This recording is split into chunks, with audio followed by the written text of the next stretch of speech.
All right, committee, I do apologize for the delay. This time of the year, we have to kind of expect them because we're under a lot of different time crunches, but I know that your time's also precious, but it was something that was unavoidable. So at this time here, I'm going to go ahead and open up. Where's my agenda at, Dave?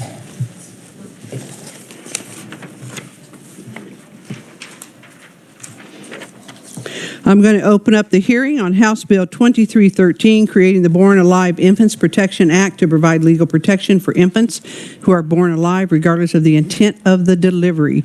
And at this time, I will have Reviser Scott Abbott give us an explanation on the bill. Thank you.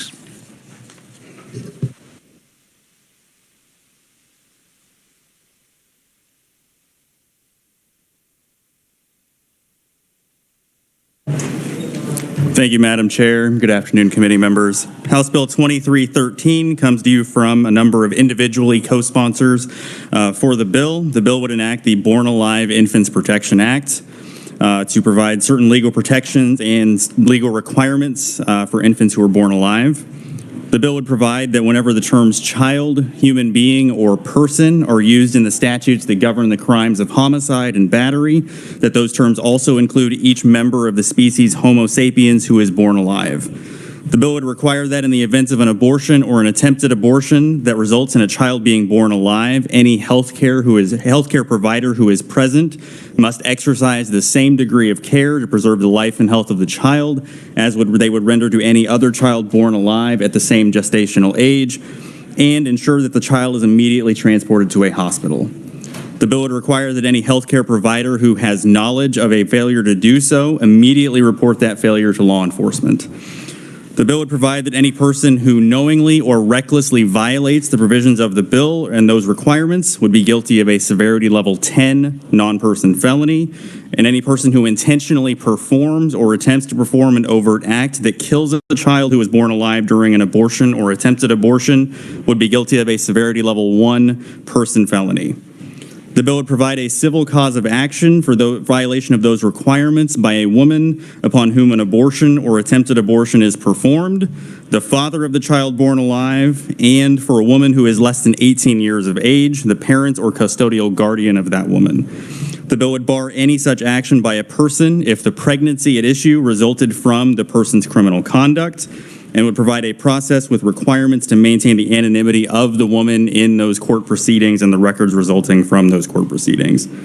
The bill would require medical care facilities where an infant is born alive subsequent to an abortion or attempted abortion to report to the Kansas Department of Health and Environment on the number of those infants, including the approximate gestational age broken down by specific increments that are delineated in the bill, any medical actions taken in those instances, the outcome for those infants, and medical conditions of the infants who were born alive. The bill also provides civil fines for failure to report that information as required by law and provides for confidentiality of those records that are submitted. The bill also provides for the severability of the provisions of the bill, and the bill will take effect upon publication in the statute book July 1 of this year.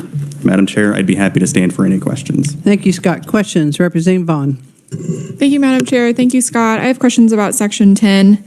The section requires, as you were saying, for the providers and medical care facilities to provide certain information to the Secretary of Health and Environment. And in subsection C, it talks about that those providers and medical care facilities shall have anonymity in the reporting of that information, except that sunsets on July 1st, 2028.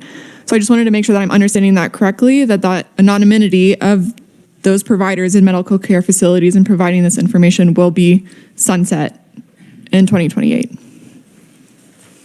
Madam Chair, Representative, so I would clarify a little bit on that subsection. So that subsection does provide for anonymity, but also provides for shielding those records that are in the possession of the Department of Health and Environment because of the nature of the information that it's included. So, for example, a request to the department under the Open Records Act. KDHE does not have to provide those records under these provisions. It is standard under the Open Records Act that whenever any new exception to the disclosure of otherwise public records is made, it sunsets in 5 years. The legislature has to review it before then to act to continue it. This is true for any time the legislature creates or expands an exception to the disclosure of open records. Okay. Thank you. Further questions? Representative Haswood. Thank you, Madam Chair. Scott, in the statute, I was looking at the statute of abortion. Does anything in this bill legally apply to IVF or surrogacy? I would have to look into that a little bit more and get back to you. Thank you. Committee, further questions of the reviser? All right, seeing none, thank you, Scott, very much. I appreciate it. All right, committee, our first proponent on this bill is Representative Dr. Ron Bryce. You can either do it up there or from your seat, whichever you prefer. Welcome to committee, committee member.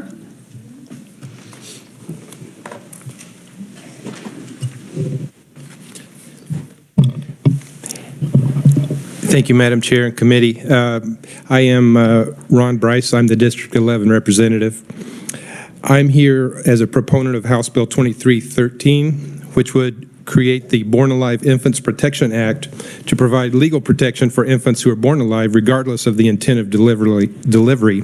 Particularly, infants born alive after an attempted abortion would be granted legal protections.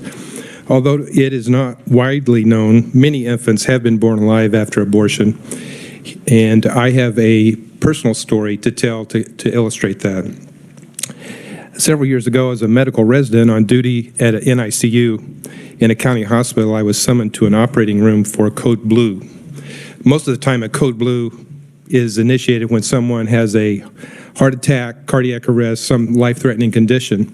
So I was summoned to a code blue in the surgical suite, so I didn't know what to expect. When I arrived in the surgical suite, the surgeon was still fully gowned. No one was active. The young lady patient was in no distress, and no one would tell me why I was summoned for a code blue. And then I heard a cry from the corner of the operating room. And there on a metal table in the corner of the operating room was a premature baby boy. This baby had accomplished the seemingly impossible. He survived his abortion. Though strong enough to temporarily live outside the womb, he was too young to survive for very long after being separated from his mother. At the time, I'd been a physician for only a few years, and I'd seen a few aborted fetuses who still had a heartbeat, but this infant wasn't lying limp like the others. He was moving his arms and legs, and he was crying. I picked him up in my arms, carried him to the NICU when it became obvious he was too tough to die quickly.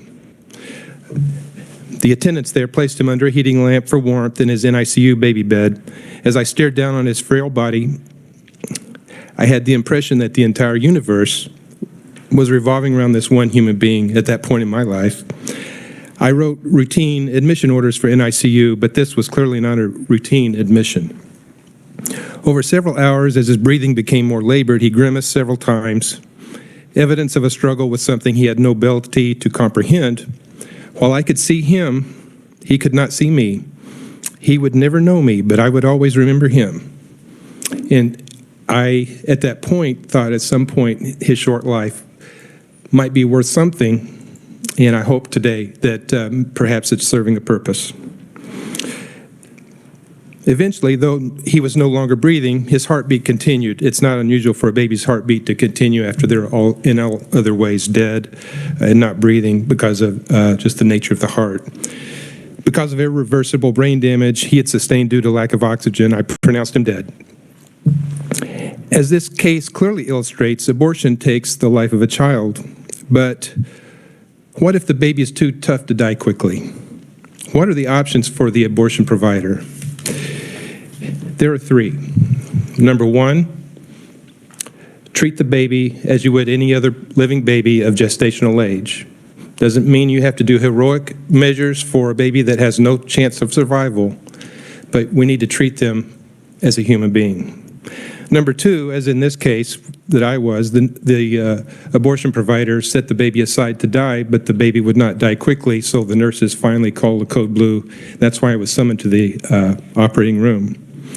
The third option, God forbid, is actively killing the baby. Those are the three options for an abortion provider. Of those three options, this House Bill 2313 would provide only one lawful option for the abortion provider, and that is to treat the living baby as you would any other living baby in that situation at that gestational age. Madam Chair, we are a moral people. we believe that those that are weakest among us and those that are powerless among us and those most innocent among us should be protected and cared for to the best of our ability. Please join me in support of House Bill 2313, and I would stand for questions at the right time. Thank you. Thank you very much, Representative. Next, I have Jeannie Gowden, Director of Government Affairs, Kansans for Life. Welcome to committee, Jeannie.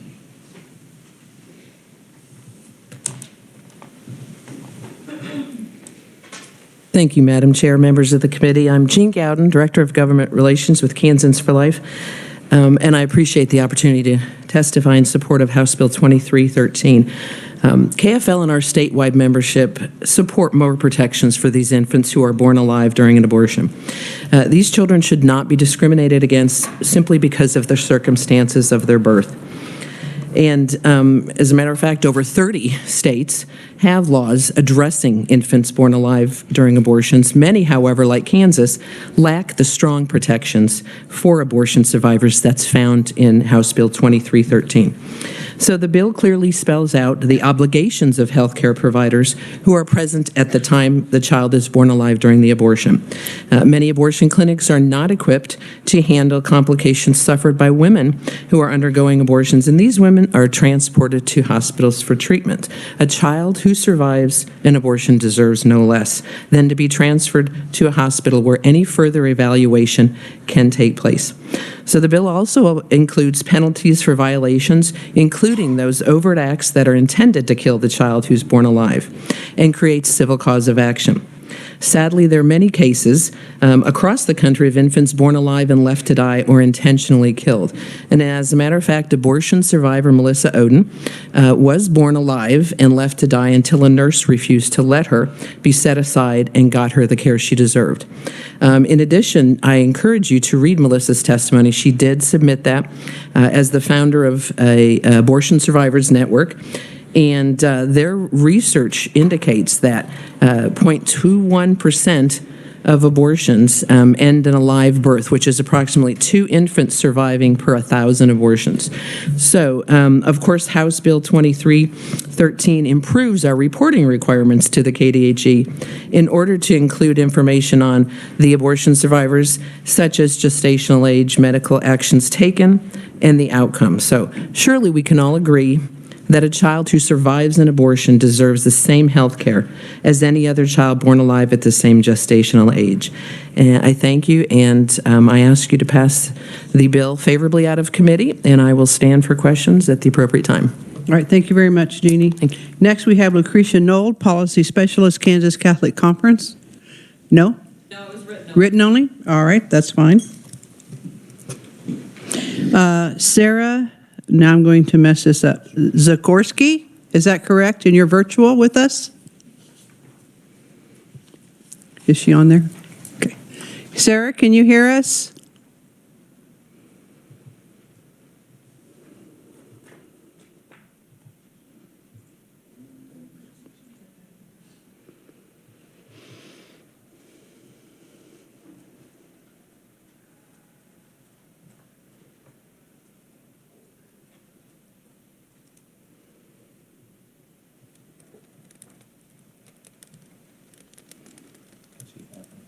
Mm-hmm.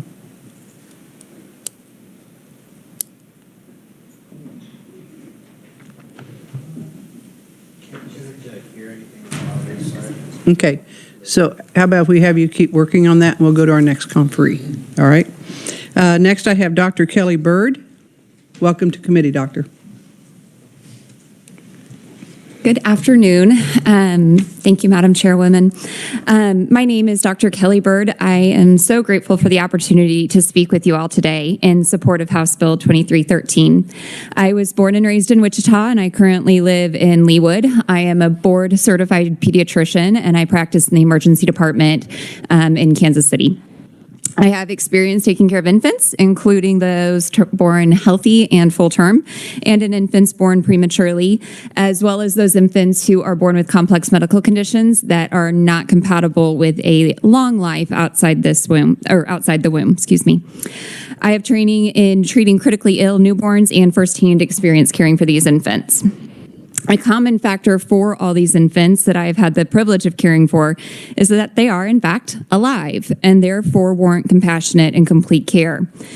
What that care entails does vary best on the gestational age of the infant, medical conditions, and physical exam that's present at the time. The physician and medical professionals performing this elective abortion procedure may be frustrated with the outcome of the procedure, that being that they now have a living infant outside of the womb. However, the scientific fact remains. While this was not the provider's intended outcome, the provider should still be required to respond appropriately. He or she has been trained to care for infants. Most who practice within perinatology are required to be trained in basic resuscitation skills. They should be expected to extend this level of care to the infant, regardless of opinion or bias they may have regarding the circumstances. As a physician, I appreciate that the bill defines in a special way what is alive for this infant. Starting on line 18, it describes these 4 mutually exclusive physical exam findings, that being that the infant breathes, has a beating heart, pulsation of the umbilical cord, or definite voluntary muscle movement. Keep in mind, though, that the baby does all 4 of those things in utero as well. No, baby doesn't breathe, but the diaphragm moves, that lung tissue expands, the vasculature forms. So physically, there's not a lot of difference ex utero, and therefore our care shouldn't be a lot different either. In the concept of care for these infants, medically, I kind of break it down into these 3 concepts. That standard term newborn infant born by uncomplicated delivery. In general, these infants are very high touch, low tech. This is a standard process. This is something any adult can do. You warm the baby, you dry the baby, you suction the baby, you stimulate the baby, you return baby to mom for that wonderful skin to skin time.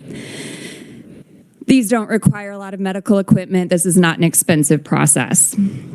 Infants born prematurely or with other maternal fetal health complications clearly do have higher care needs. This is a very structured, algorithmic approach. You follow a neonatal resuscitation protocol, again, something that anyone within perinatology really would be aware of.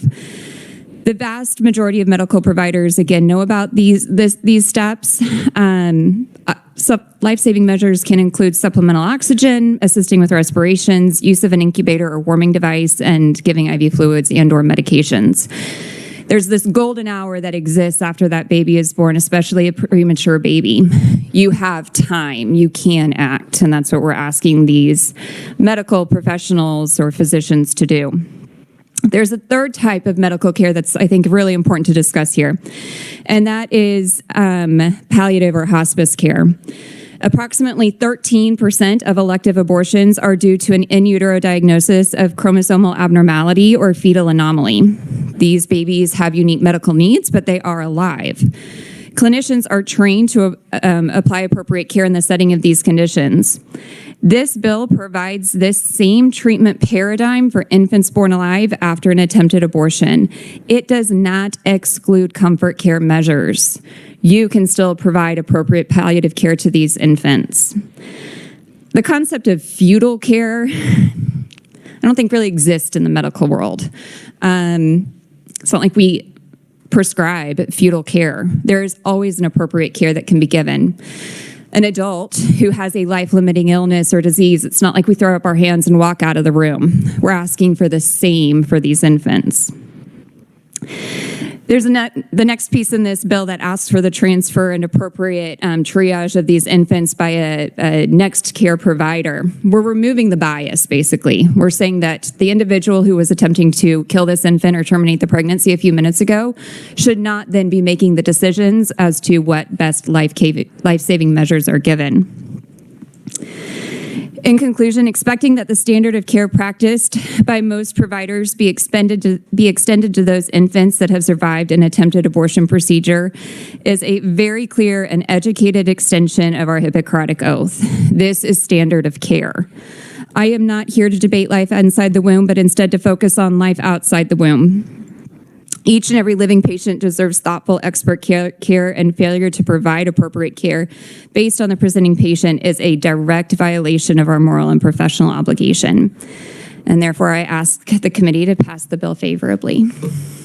Thank you. All right, thank you very much. I appreciate it. Do we have Sarah on yet? Okay.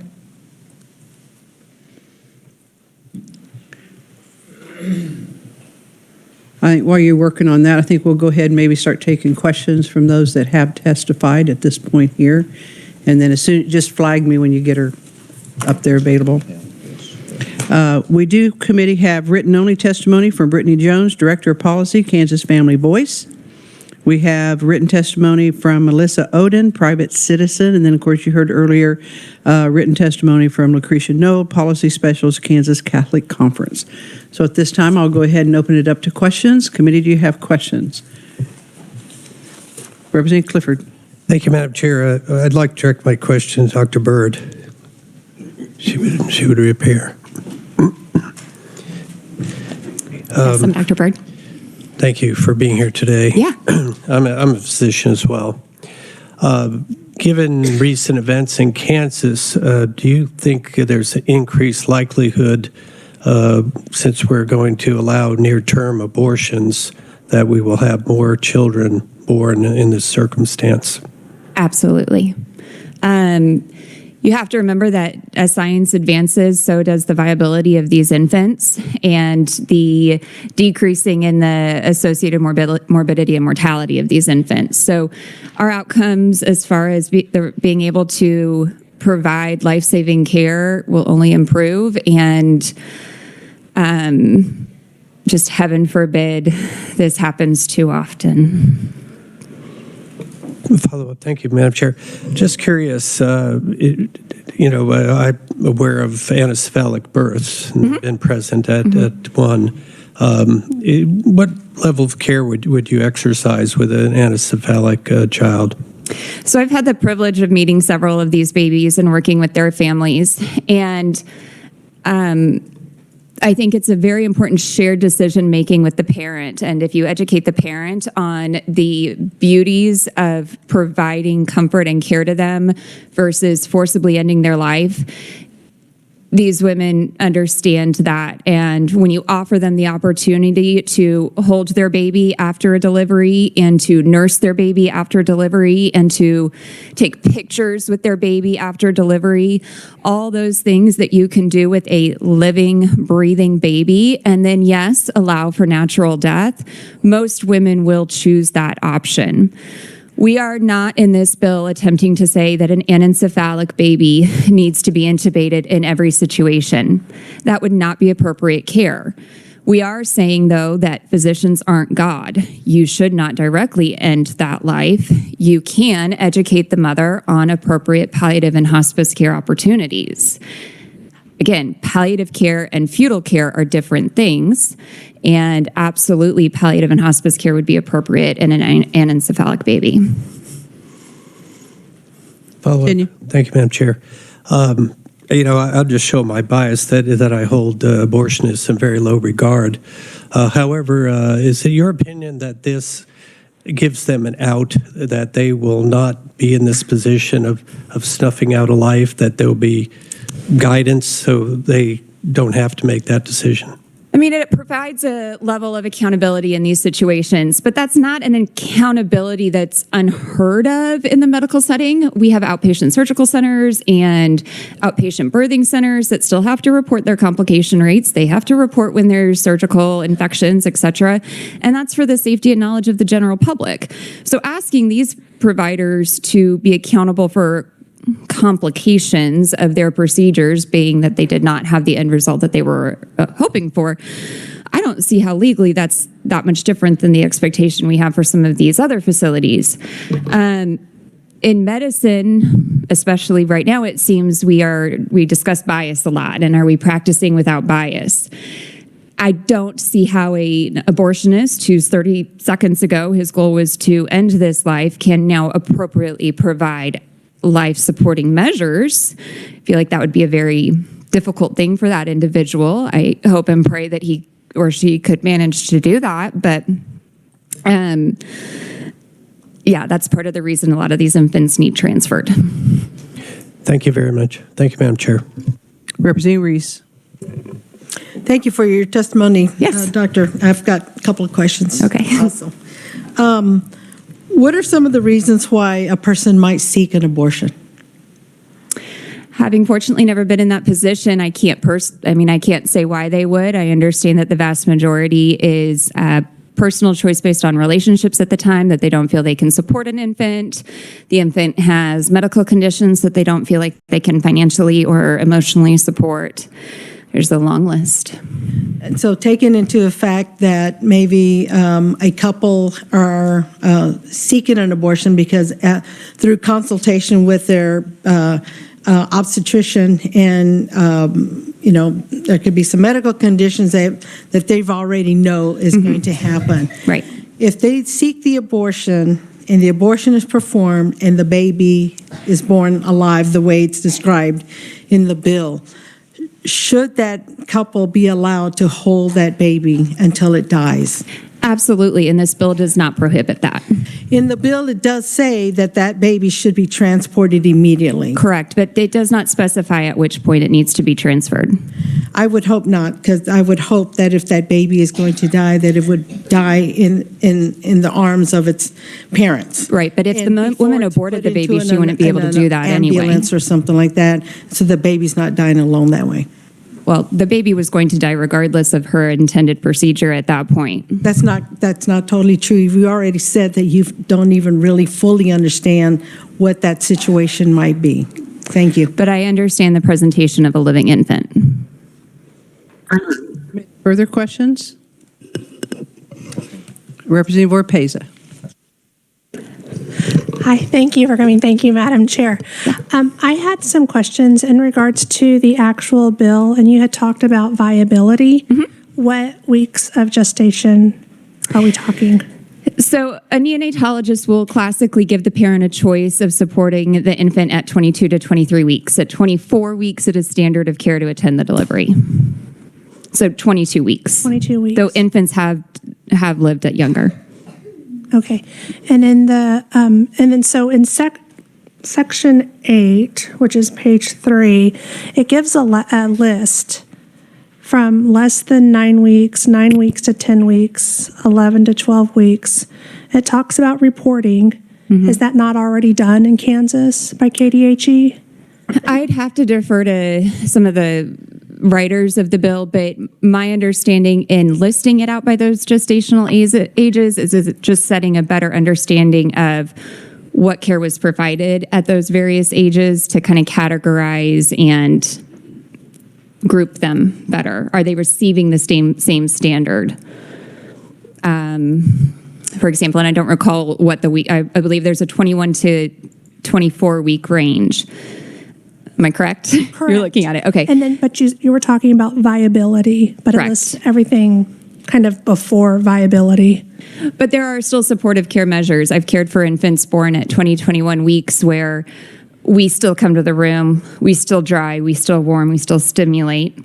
We provide oxygen if it's the parent's wish, and then likely return the baby to mom to die in her arms. That's still care, and I think that's why they purposely did not just cut it off at the point of viability. Did I answer that? Okay. I'm still a little confused about how this I'll bill try. is supposed to be working. Because if we're talking true viability, Mm-hmm. like you said, it was 22, 21 Mm-hmm. weeks.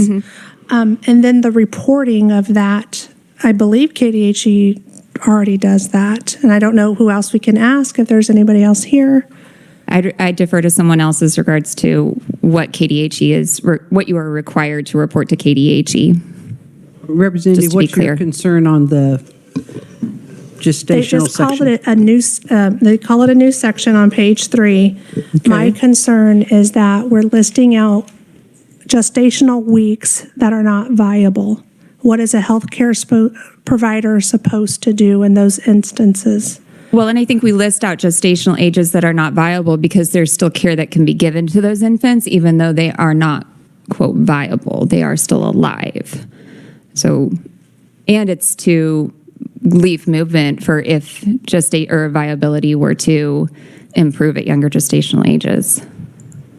And I'm not sure, Representative Orpesa, but, that's not unusual for, sometimes if we already have reporting, for that to be duplicated in future legislation. And that may be it. I don't know, but we can check on it for you. Okay, thank you. Committee, are there further questions? Representative Haswood. Thank you, Madam Chair. So the way I read the bill too was that if the baby comes out, it would immediately be rushed to a hospital because, right, a lot of hospitals don't have abortion cares. I don't know what the logistic of that is, why we don't have abortion care at hospitals. I would like to request the revisor are we interpreting this bill correctly that parents would not have that option to spend their last moments with the baby, or does the bill interpret that the physician sees the viability and they're automatically rushed to emergency care? What section are you looking at, Representative Haswood? Good question. That's okay. I'm just want to make There's sure kind of two sections. There's a section that first, there's the number one that describes appropriate care based on the provider's capabilities. And then there's a section regarding transfer and admission for appropriate care. And I'll be honest with you, when I first read it too, I'm like, okay, so what's that timeline? It does not at all say, oh, baby comes out, baby has a pulsating cord, get baby out. It is not saying that all, and that is not appropriate medical care. The very first thing I kind of had to keep telling myself, put it in order. What is the order the bill is written in? And that's the order things would take place. You stabilize first. We never transfer an unstable infant. So they would do everything within their power to stabilize the infant, and then yes, move it to a tertiary care facility. Is that what the bill language enacts, Scott Revisor? Oh, I'm sorry, Revisor Scott. And sometimes we got to remember that our revisors are limited on what they can provide us. So, thank you, Madam Chair. So as I read that language on page 2, I think that if there is a conflict between that paragraph 1, the exercise the same degree of professional skill, care, and diligence, and the paragraph 2 of ensuring that the child is born alive is immediately transported, if there is a conflict, it would be resolved according to the standard of care, because we are talking about healthcare providers in this bill, and they would be subject still legally and professionally to the standard of care that is applicable to their profession. However, the language does not appear to include any discretion built in, so I can't answer how that conflict would be reconciled, but I would say that the legal standards that apply to the profession still continue to apply to the profession. Okay, thank you. This is really important, so we want to make sure that we are interpreting everything right. Thank you. Committee, are there further questions? Representative Bryce. Thank you, Madam Chair. Just from my personal experience in emergency rooms, taking care of newborns and miscarriages, et cetera, one thing to keep in mind is these are not sequential things, taking care of the baby, transferring, being in the mother's arms. These are all things that can happen simultaneously. Many times, Dr. Byrd may be able to speak to this also, but many times I've treated infants, premature infants in the mother's arms. During the transfer process, there's no delay in standard of care because they're basically mobile ICU units, and so there's not a sequence of having the baby away from the parent or having no standard of care while they're being transferred. It's just all simultaneous. I would agree, absolutely. The warmest place for a baby is on their mother's skin, and that's very standard. We want baby warm, return it to mom. Committee, are there further questions? Representative Reese. And I don't know, I think this question is for Scott again. This is follow with Representative Haswood's question about the line 10 on page 2.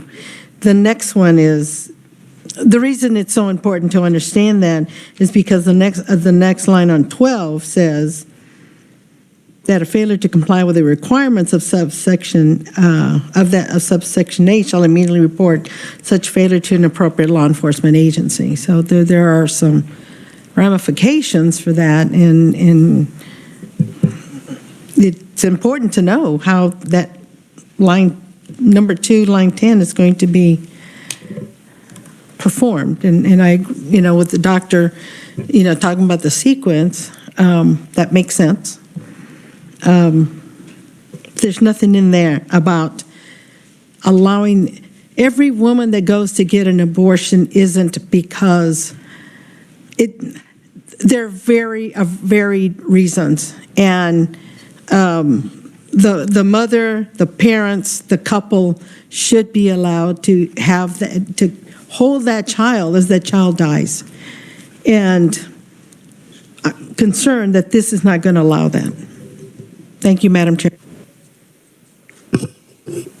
Committee, are there further questions?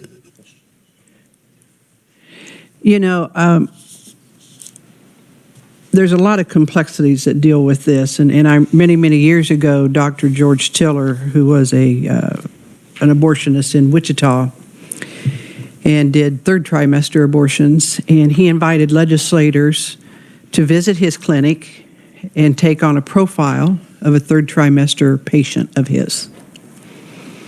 And I remember as I toured his clinic and listened to him speak, and he was a very gentle man,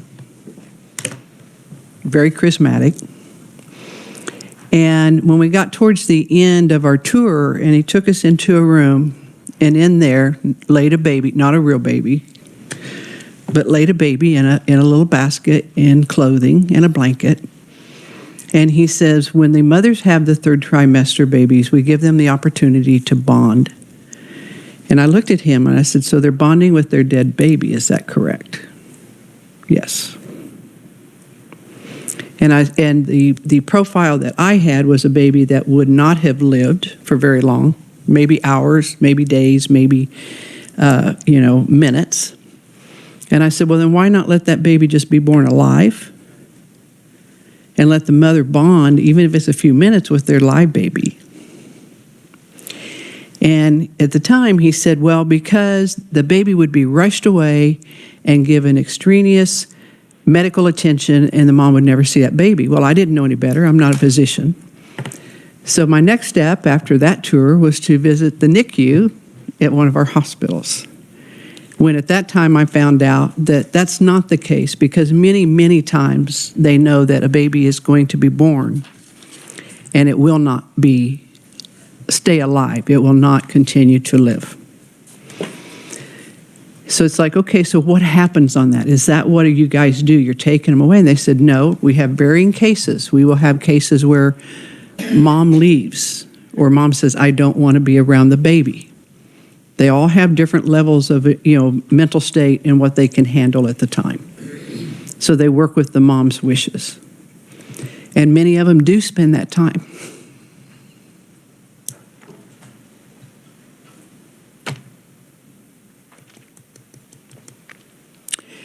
Unfortunately, society talks about abortion as if it should be normal. And I apologize, I'm just an emotional person today.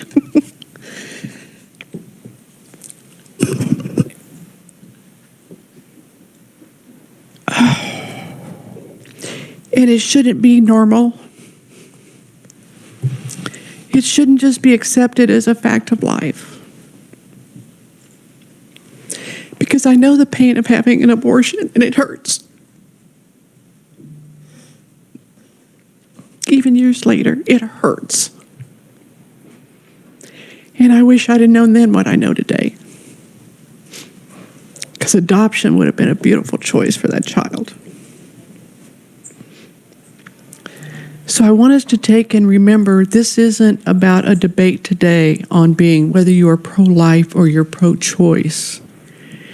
It's about making sure that we have care for these babies that are born alive. And it does happen on a regular basis. And I think the story that Representative Bryce provided for us spoke volumes, personal experience, being in that room. And we're about to hear from an individual that survived an abortion. So there is the possibility of survival. Yes, it does depend upon what state you come out, what your gestational is, and I'm not a physician to have those discussions. But I just don't want us to make it to where we just take it that, yeah, it's just a normal operating procedure. And I realize some women, it doesn't bother them. I've known women that have had more than one, and they don't think twice about it. But there's a lot of us that do. And mine was many, many years ago. And I still feel it today. I believe that we have Sarah Zagorski. Huh? If we can bring Sarah up. Is Sarah ready for us?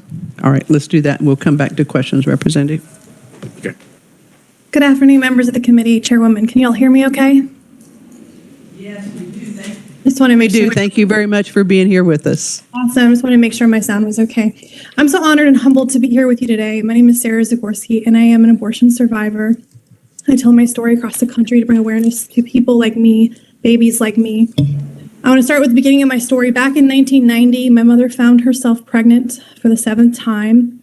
The children she already had were in and out of foster care. She had come to America as an immigrant from Honduras.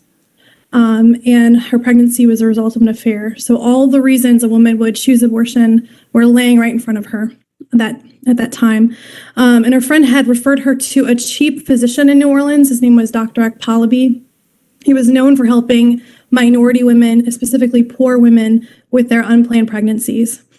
And he delivered me in what's called an induction-style abortion. He delivered me at 26 weeks, breech, and when I was born, I wasn't breathing.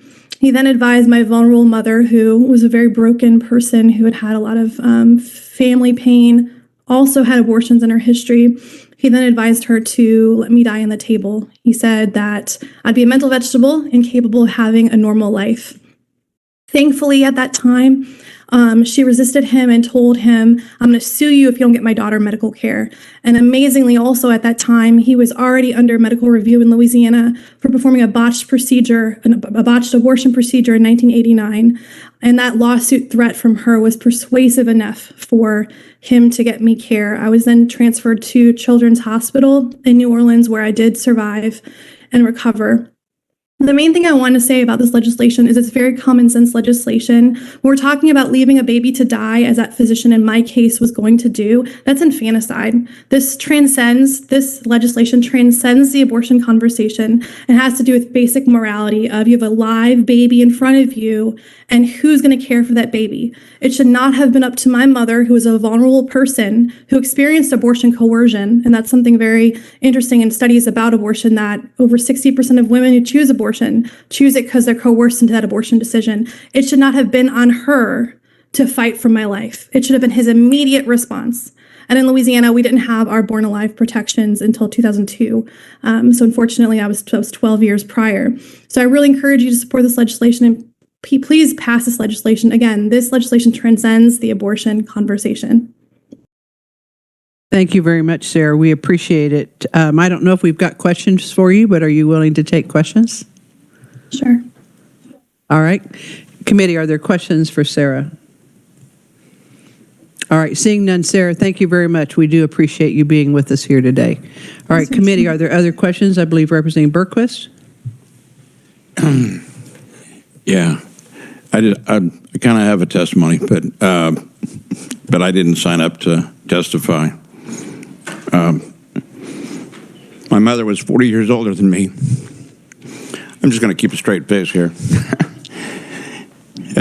At 90 or 91 years old, she was having some heart problems, heart racing or something like that.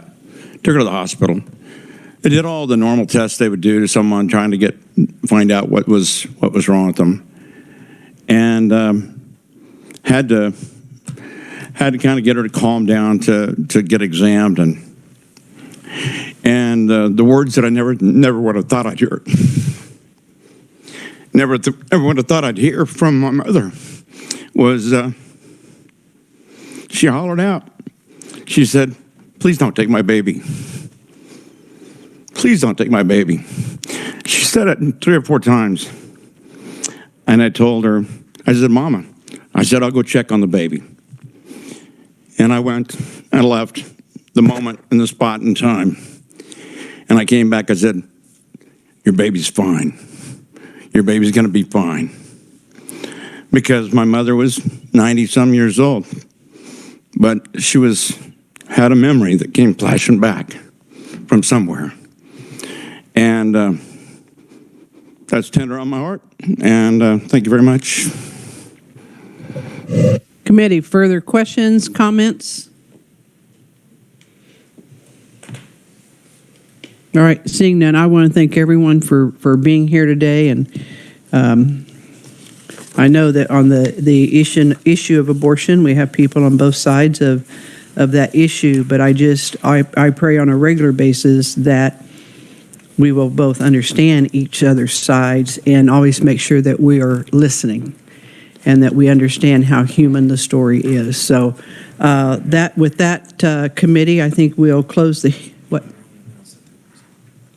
Oh, yep. I'm sorry, committee. We did have written-only testimony as an opponent from Eileen Berquist, Policy Director, American Civil Liberties Union of Kansas. I doubt very seriously a relative, but we never know.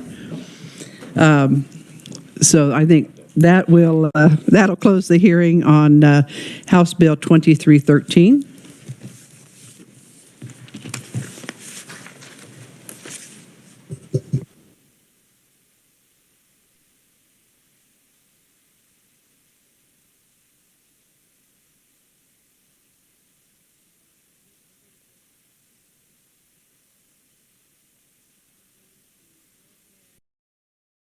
Let's get back on here.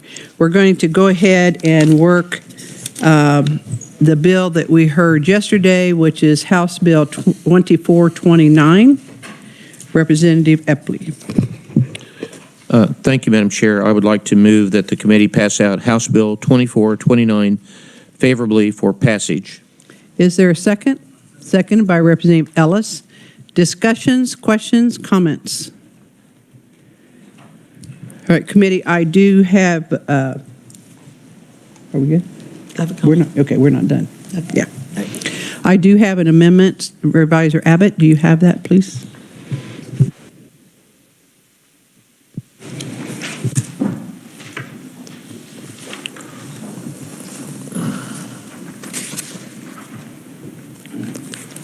Committee, yesterday, we heard in some of the different testimony that we received about issues of pregnancy resource centers in other states in the country. And there were a few of them that had some rather poor purchasing decisions. And for those of us that like to support programs like this, we want to make sure that every possible dime goes to the women and children. And as we heard yesterday, it was actually a father that ended up having to be responsible for his newborn. So we can't just say mothers. And so it was important enough for me to have some people look into what kind of guardrails that we could put into this program. So what's been handed out to you is a balloon that will help us put in some guardrails to hopefully protect and make sure that we don't have the potential fraud that we've seen and heard about in programs across the country. Because those of you that do know me and know where my heart is at, I would be happy to take those people down. Because don't mess with kids and don't mess with mommies and daddies. So is there a second on my motion to adopt this amendment? Second. Representative Epley seconds. Comments, questions, and or discussion?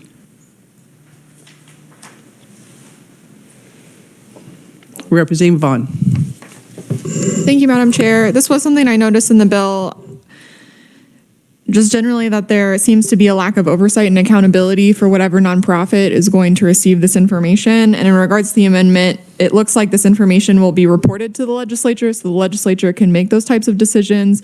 But I don't think it's sufficient in order to really ensure that the Kansans tax dollars are being used in a responsible way, which is the standard with agencies that oversee and hold programs accountable. And I think it's that type of structure that this bill needs and not just in your report. So would you have a recommendation as to who or what that should be and how you would change this to fix it?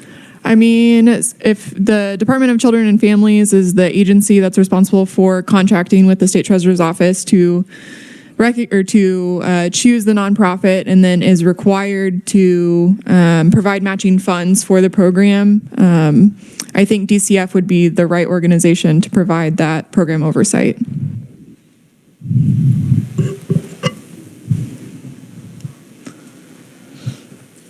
Well, I'm wondering if Reviser Abbott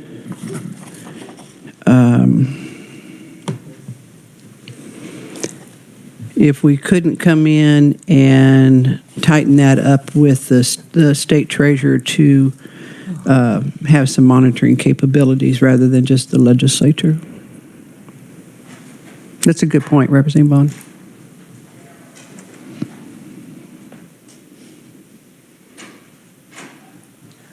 Whenever you're ready. Oh, I was trying not to rush you, because I always rush you. I was giving you breathing room. Thank you, Madam Chair. So the amendment, as it's written, the report does go to both the legislature and the state treasurer. The report is prepared by the nonprofit organization that is awarded the contract.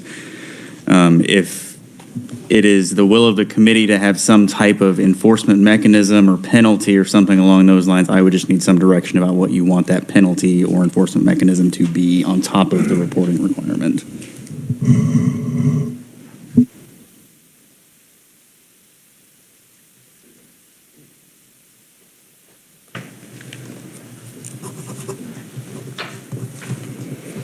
Representative Blex. Thank you, Madam Chair. And I realize the issue for oversight, but we do so many things where we say report back to the legislature. We just done the water bill, and we are reporting back to the legislator, which is the governing body to set the standards. And I think we should have the authority, and I believe we do, if that particular agency, whomever it might be, is not doing what they need to do, then we have that ability. So I'm not so sure that's necessary. I mean, I might see where it might have some value and benefit, but if it gets a report back to the legislature and we find that it's not being done appropriate, then the ball's in our court. Thank you for that. Well, and as the reviser said, it also would go back to the treasurer who has the responsibility of administering this. Does anyone else have a question or a comment while I'm trying to dissect this, Representative Berquist? If there would be, not from an expertise standpoint, but from a legislator that wants to make sure that somebody follows through with the contract that they... To direct the state treasurer to contract with the nonprofit organization to provide these services. So anything that would rise to the level of breach of contract, the state treasurer and the state would still have a cause of action along that avenue. Also, without a specific exception in this bill, the contract would be subject to all of the normal state procurement laws and rules. So nothing in the bill would change those two aspects. Okay. Representative Berquist. I'm going to be a listener. Okay. Representative Gardner. I just wanted to make a comment about that because of my experience with pregnancy resource centers. My wife Jackie and I moved to Garnett in 1984. We didn't have much except a real hungry dog and no money, and she was 6 months pregnant. And in a rural area, there's not a lot of options, even back in 1984, for delivery of your child. But we found a physician in the next town up the road 25 miles, and we really liked him, and he did an excellent job with our first son. But as soon as he delivered our son, just very shortly after that, he left and went to Kansas City to be the resident doctor at a pregnancy resource center. And we developed quite a friendship with him and his family. And so we began contributing as we could to that effort. About 5 years later, or 6, they opened another different pregnancy resource center in the town up the road opened, and we knew people on the board, and my wife volunteered. She's a nurse, and she volunteered to help there, and we've continued to support both of these pregnancy resource centers every month since 1984, and in numerous capacities and amounts. So we know a lot about what goes on in these two particular pregnancy resource centers. But the point I wanted to make about oversight, it is important when we're passing out money that there is adequate oversight. But both of these pregnancy resource centers are managed. All the services are free, and so they are both managed by a board of directors.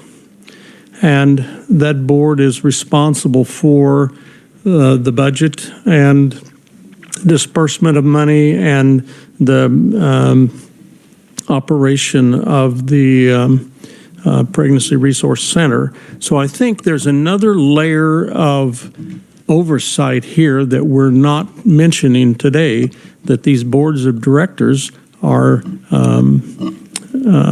unpaid people that are very qualified, that look at these pregnancy resource centers, that would be responsible for the money, as well as then the reporting back to the Treasurer's Office and to the Legislature.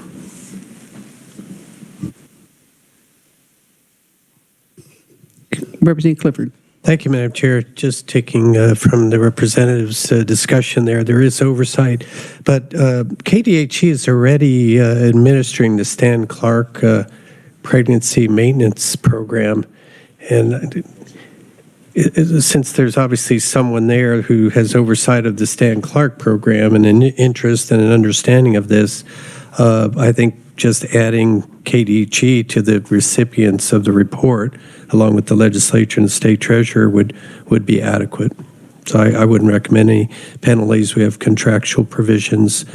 Just letting KDHE receive the report as well would satisfy me. Thank you.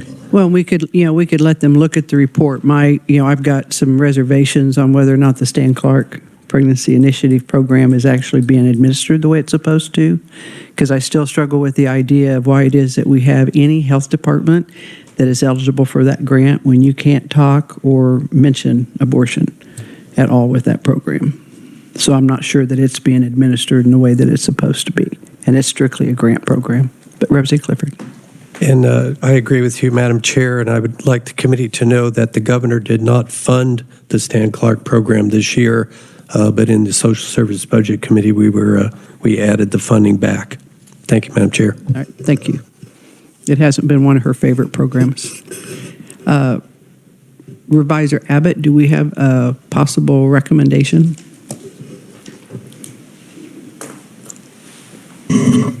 Thank you, Madam Chair. So one thing that comes to mind that there is precedent for in Kansas law is to limit the term of the contract or any renewal of the contract. This is similar to how the Medicaid MCO contracts are handled. Those have to be reviewed and renewed every 3 years, I think. Don't quote me on that, but it does require review and affirmative action to renew them every so often. That would be an option, like I said, that already exists in the state, in the contracting arena. Because this is a contract with a provision of money attached, you could attach some kind of penalty for noncompliance based on the amount of money that's being provided to the nonprofit organization that is selected as part of the terms of the contract. Those are two options, I think, that, like I said, exist in Kansas law already that you could use as models. for this type of provision. So it's possible too, if we do that, which I kind of like that because we've already got that process in place, is then maybe look at a penalty of, say, equal to 10% of the amount of the contract awarded if they're found to be in noncompliance or abusing or whatever. Because the treasurer will write up some of those kind of safeguards in the contract, but if we tell them that we have to have some kind of a penalty phase and something to that effect, would that work? I know you love writing amendments on the fly. Okay, I lied. Go ahead. No, Madam Chair, if that's the will of the committee, that is certainly something I can include in the committee report. Does that kind of address your concerns, Representative Vaughn, if we do the system that we have with our MCOs? And again, that would stay with the treasurer.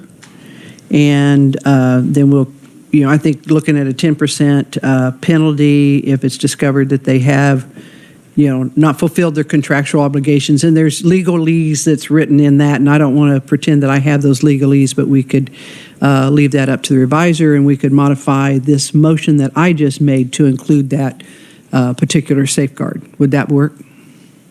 Thank you, Madam Chair.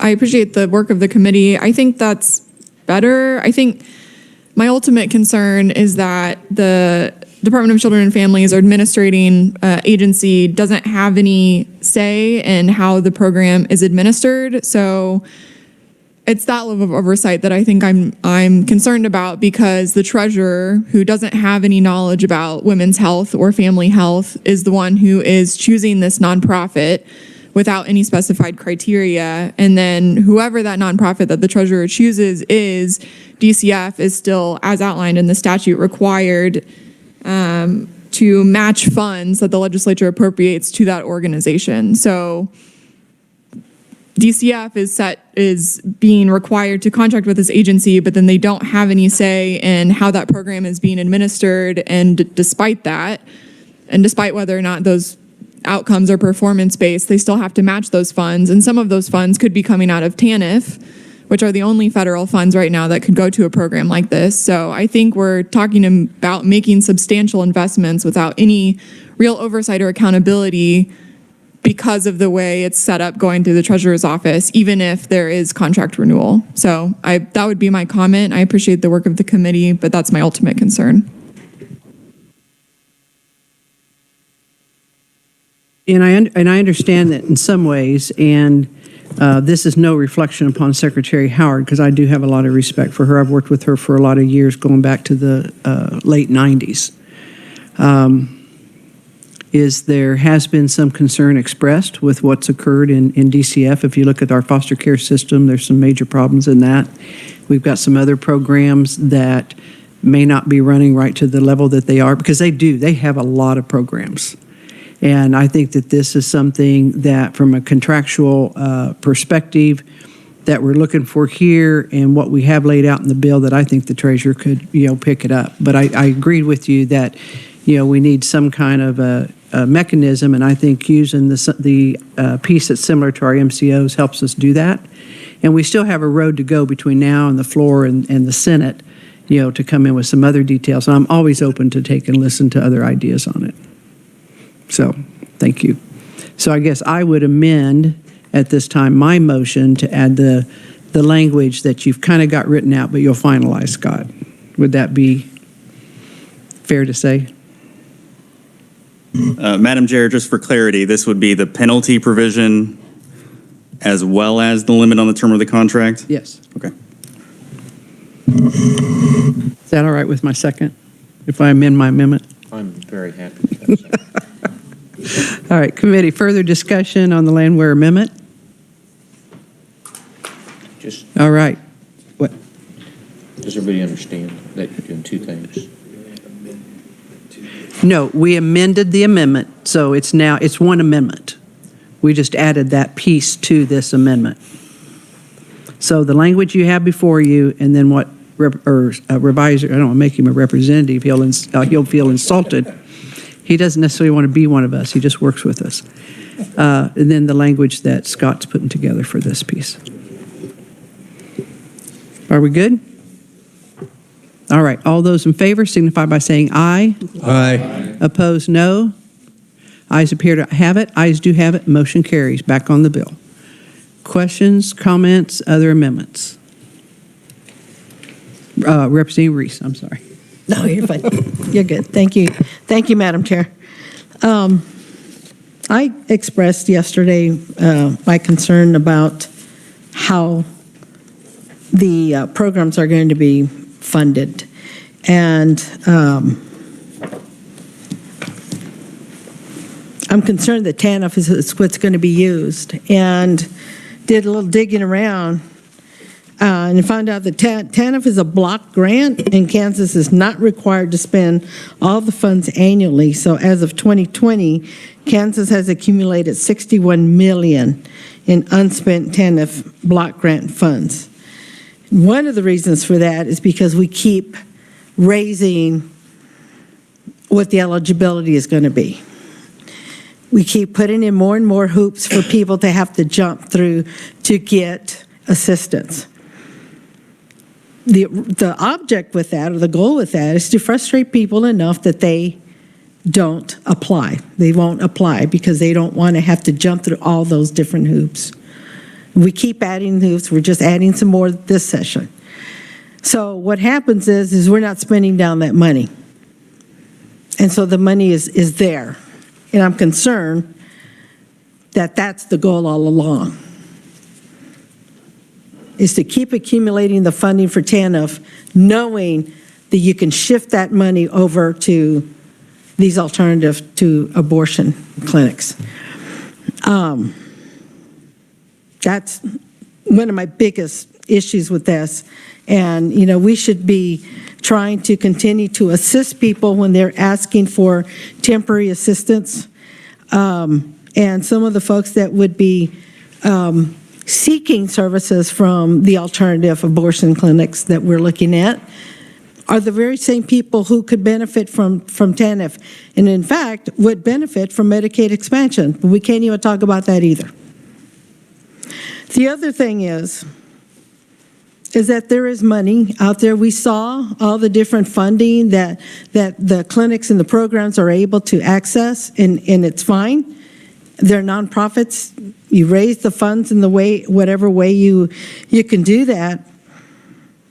But it's interesting that the Catholic Diocese came up with $4.69 million to try to defeat an amendment in August. And they could have put that money into these clinics. So, again, I am not in favor of this bill simply because of where I think the funding is going to be coming from. Thank you, Madam Chair. All right, one of the things on TANF is there will always be a balance in TANF, and TANF is used for many different budgets. And I'm not aware of, unless some things have changed in the last 4 years, of any new hoops that's required for it. A lot of it is it's a fluctuating amount that comes in on the block grant, and there will always be a balance that sits in that account. Sometimes it's higher and sometimes it's lower, but that's kind of the way that process works. As far as how another organization representative, spends their money, that's their business, because there was certainly a lot more money that came in from out of state and within this state with organizations that could have done a lot of good for saving babies as well. And that'll be something that obviously you and I will have to agree to disagree. But I don't go around and telling another entity that they should spend their money to do this, or this. It's their money to decide how they choose to spend it. Right. And that was money that was raised specifically for that, and that was kind of their business. So Representative Hasswood, and then Representative Epley. Thank you, Madam Chair. I'm going to call it as it is. These are anti-abortion centers asking for these types of funding. And with August 2nd, our state overwhelmingly, with all parties and everyone in between, said they want Kansas to stay a state as abortion in our state constitution. I don't support this legislation where we're going to be funding these anti-abortion centers with these types of funding. Thank you. So would it also be your desire to take a pro-choice clinic and not fund them as well?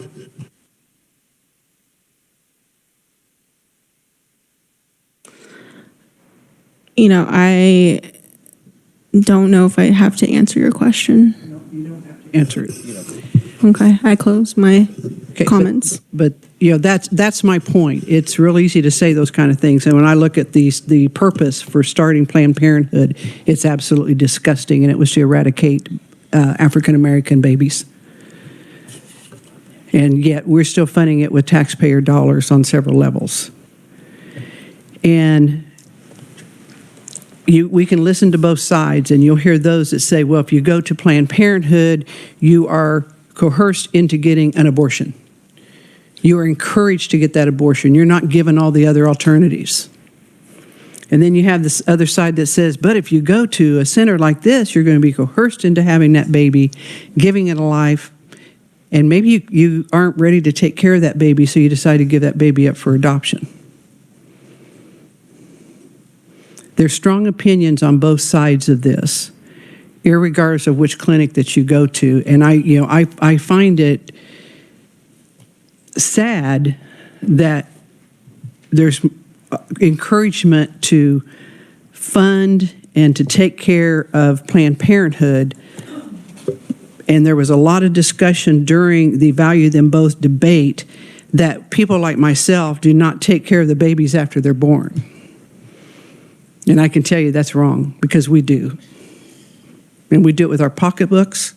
We do it with our time that we volunteer. And maybe Planned Parenthood has similar things like this. So we're not in here. This is not to come in and ban abortion. This is to, if women decide that they want to carry their baby to full term and they don't have the resources, that we have services available, because I would have to say that's something that Kansas maybe hasn't done its best on. And as I watched that amendment go down, I said, you know what? They've made some points, so let's go out there. And this is what the pro-abortion people said, you don't take care of them. And now we're trying to lay out a program that will help to take care of these babies. It will help to, you heard the story yesterday from the one clinic where it wasn't the mother, because the mother died and dad all of a sudden had a newborn baby. Does Planned Parenthood take care of him afterwards? No, they don't. So to call this that it's just anti-abortion, it's like, no, if you choose to have your baby, we want to give resources. The Stan Clark Pregnancy Maintenance Initiative was something that was started many, many years ago to take and give those resources, but it never had the funding source. And we do have a bill coming up that I think we're hearing it next week, Dave, that deals with, talking about some potential for tax credits. So it won't be all a TANF funding. So we will be looking at funding sources outside of what they got. I look forward to our agencies that, whether it's KDHE or it's DCF, that have access to different funding, that we may find funding that can actually, also help them in the services that they're doing. And I'm more than willing to put whatever guidelines it takes to make sure that these, if we want more reporting, I'm happy to ask for more reporting if we see that it's actually information that's usable and feasible in the process. But and I'm sorry, Representative Hass, I just disagree. This is not anti-abortion. This is strictly about how do we take care of babies that maybe weren't expected, or the mothers just can't afford it. And I am a big proponent of adoption. I tell you what, had my husband not been adopted, I wouldn't have met him today. Had he been aborted, he wouldn't be here. And I wouldn't have the beautiful sons that I have, and I wouldn't have the beautiful grandkids that I have. So getting these babies born, taking care of these babies, taking care of these women, and possibly even fathers, I think is a great and wonderful thing. So I just, I'm somewhat offended to hear that you believe that it's an anti-abortion bill, because it's not. Representative Epley. Madam Chair, I'd like to call a question on the amendment as presented with the subsequent. Representative Vaughn had her. I have a right to call a question. Representative. And I call a question. Okay, dang it. It's been a busy day. Revisor Abbott, if I understand that correctly, calling the question is an undebatable motion. It's an immediate vote. Is that correct? All right. I don't think we even need a second on that. Isn't it an individual just calling the question? Or it's been a long time since I've had one, so I've got to run things by the revisor so that I'm doing it right. You've had enough debate. Nope. Just for clarification. Nope. Okay, just a moment. because it's not debatable, so I can't let you debate, but we will clarify what this vote will mean here in just a moment, so.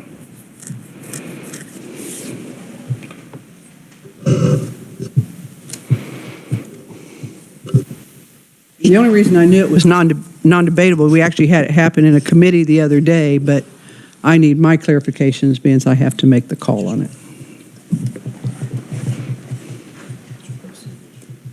Not debatable, and we don't need a second. Correct. So a yes vote means that we pass the bill? No, pass the amendment. Excuse me, pass the amendment. Yes, ma'am. Without further discussion, correct? And a no vote, no, it's the opposite way. I'm going to get there. That's why I've got this revisor here. We don't have these things, these procedurals happen very often in committee. I'm just trying to get started.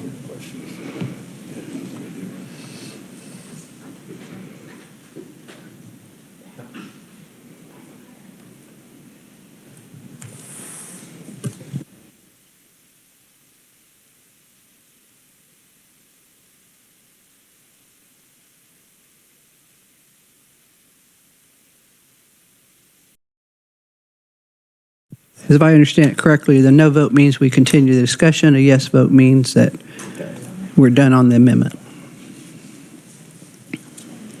No further discussion on the amendment. Yeah, I'm recalling what happened the other day in K to 12. Finished the amendment, and then we were back on.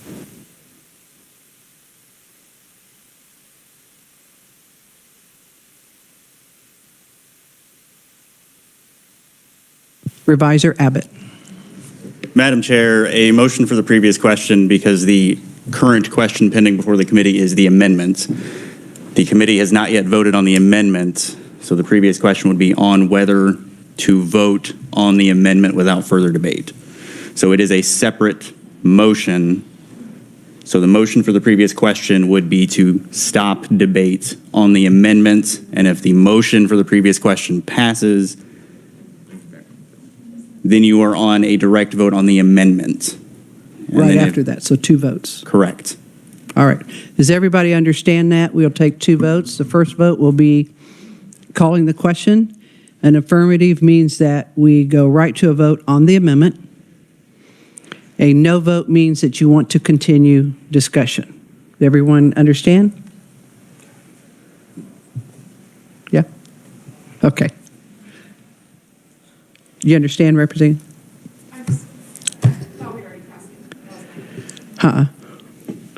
No, a couple others did too as well. So we were on it a while because if you remember, we amended the amendment. We amended without. Yeah. We're still on the amendment. Yes. So it's just on the amendment. On the amendment. Right. All right. All those being it's a debatable or not debatable motion. All those in favor signify by saying aye. Aye. Opposed, no. Ayes appear to have it. Ayes do have it, and we're on the amendment. So all those. Oh, I close. All those in favor signify by saying aye on the amendment. Aye. Opposed to the amendment? No. The ayes appear to have it. The ayes do have it. Motion carries. Now we're back on the bill. Questions, comments, any further amendments? Representative Vaughn. Thank you, Madam Chair. I would offer some clarification about a comment made about public dollars going towards abortion providers. And I think we know from the Hyde Amendment that public funds cannot be used to provide dollars to abortion clinics except in cases of the life of the mother. But back on the bill, I would just say that I think this is redundant. We already have a program through KDHE that offers these types of services. And I actually went online and looked at my county health department and noticed that they offer all of the services that are listed under this bill, including counseling, referral, adoption assistance, reproductive education, family planning, abstinence education, all of the stuff that has been included except maybe the, the maternal houses or whatever, which are provided by other organizations in the community who already receive tax exemptions for being 501c3s. So I think this is redundant and unnecessary. I think it creates a pass-through to use public funds for groups that are historically anti-abortion. And as the former representative indicated, I think the point of this bill is to further stigmatize abortion, despite the fact that Kansans overwhelmingly voted to keep the government out of their private healthcare decisions, and I will be voting no. Thank you. Further questions or comments? All right, seeing none, if you'll renew your motion as amended. Representative Epley. Yes, Madam Chair, I want to make a few comments as we close here. I do think that House Bill 2429, as amended, is a stronger bill. It's a better bill. There's accountability. I think Chairwoman's tried hard to make this a better bill. I think it's a darn good bill to help us really raise awareness and make sure that there are adequate resources for pregnant women in various stages of their pregnancy. And I think it's a good bill, and I think the legislature is going to get metrics back from it. We're going to hear from KDHE, and I think that's good. I think this bill, as amended, is a good bill, and I close on the amended bill as presented for the committee. Thank you. All right, you've heard the motion. Need a second? Seconded by Representative Clifford. You've heard the motion by Representative Epley, seconded by Representative Clifford, to pass 2429 favorable as amended. All those in favor signify by saying aye. Aye. Opposed, no. No. Ayes appear to have it. Ayes do have it. Motion carries. All right. Recorded. Yes. Oh, recorded votes. All right. Ready, Dave? Okay. No votes are Vaughn. I'm sorry, Representative Vaughn. I should just say Vaughn. Representative Haswood. Representative Reese. Representative Boyd. And Representative Orpeza. Boyd. Representative Boyd. Orpeza. Anyone else wish to have their votes recorded? Representative Clifford would like to be recorded as yes. Representative Blex. Representative Berquist. Representative Gardner.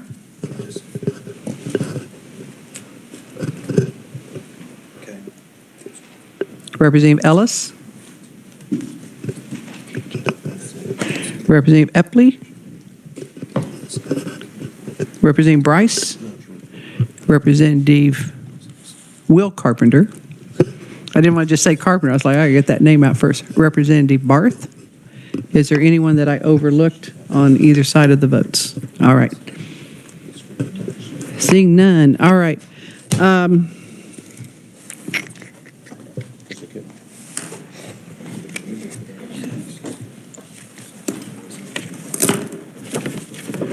All right, let's see here.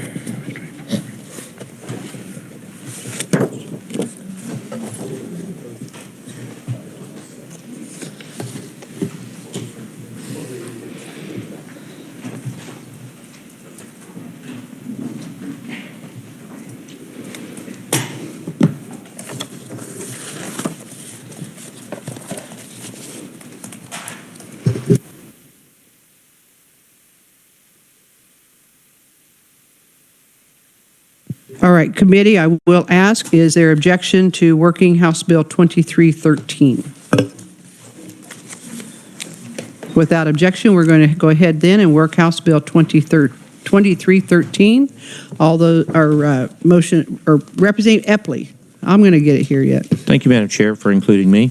I would like to move that we pass out House Bill 2313 as presented, favorably for passage. Is there a second?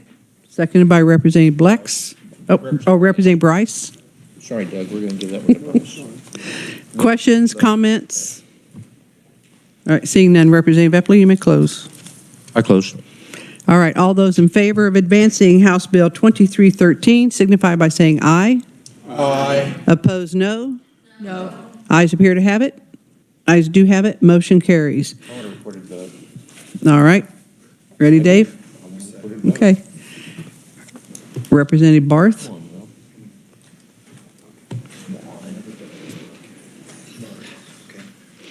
Representative Will Carpenter. These are ayes, by the way. Representative Bryce. Representative Clifford. Representative Turner. Representative Epley. Representative Landwehr. Representative Blex. Representative Berquist. Representative Gardner. Representative Ellis. Did I miss anyone? Did any of the noes want to be recorded? All right. Okay, with that committee, and correct me if I'm wrong, Dave, that completes all of the business that we had this week, which means, committee, we will not have to meet tomorrow at 1:30. So you'll, I know that breaks your heart. You all wanted to come back. We do have hearings scheduled. I don't remember the bill numbers yet, but it should be out there on the website soon if it isn't already, on Monday and Tuesday so far. We'll just have to see where we go from there. So at this time, we are adjourned until 1:30 on Monday.